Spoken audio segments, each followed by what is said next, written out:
పిల్లలు కొట్టలేని యుద్ధము, ఇంకొకటి ఉద్యోగం యుద్ధము, ఇంకొకటి శాలరీ యుద్ధము, ఇంకొకటి ఈఎంఐ యుద్ధము, ఏదో ఒక యుద్ధము ఈ మైండ్లో జరిగింది. రోగం కనపడదు, మనమే హాస్పిటల్కి వెళ్ళిపోదాము క్యాన్సర్ వచ్చేసిందని.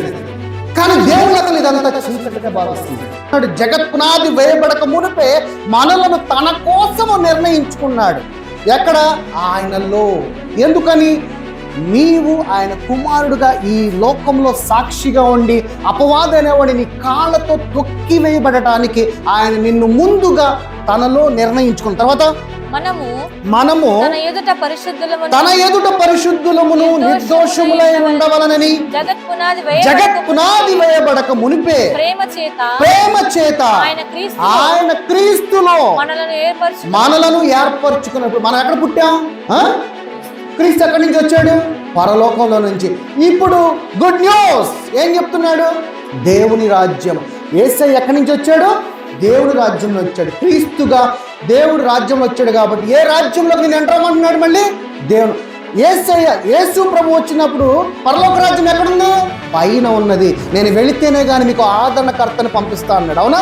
ఏంటి చెప్పండి? మన ఆలయమే ఆయన రాజ్యము, పరిశుద్ధాత్మని ఆలయమే ఆయన రాజ్యము. యేసయ్య నేను వెళితేనే కానీ మీకు పరలోక రాజ్యాన్ని పంపిస్తా అన్నాడు. ఒక ఆదరణకర్త అంటే ఎవరిని పంపిస్తానని మనకి? పరిశుద్ధాత్ముడి దేవుని రాజ్యము. ఏ రాజ్యంలోకి నిన్ను ప్రవేశించమంటున్నాడు?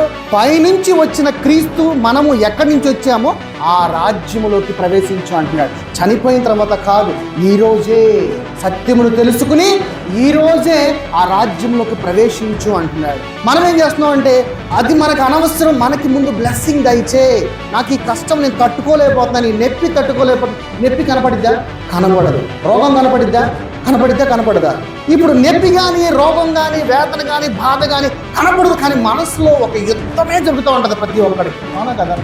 మీకు ఎగ్జామ్స్ యుద్ధము, ఒకరికి బిజినెస్ యుద్ధము, ఇంకొకరికి వ్యాపార యుద్ధం, ఇంకొకరికి అప్పుల యుద్ధము, ఇంకొకరికి పిల్లల యుద్ధము, ఇంకొకరికి పిల్లలు కొట్టలేని యుద్ధము, ఇంకొకరికి ఉద్యోగం యుద్ధము, ఇంకొకరికి శాలరీ యుద్ధము, ఇంకొకటి ఈఎంఐ యుద్ధము, ఏదో ఒక యుద్ధము ఈ మైండ్లో జరిగింది.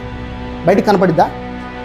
ఎవరికి కూడా చెప్పలేం, ఎవరికి చూపించలేం. నువ్వు చెప్తేనే కానీ తెలిసిద్ది. అవునా కదా?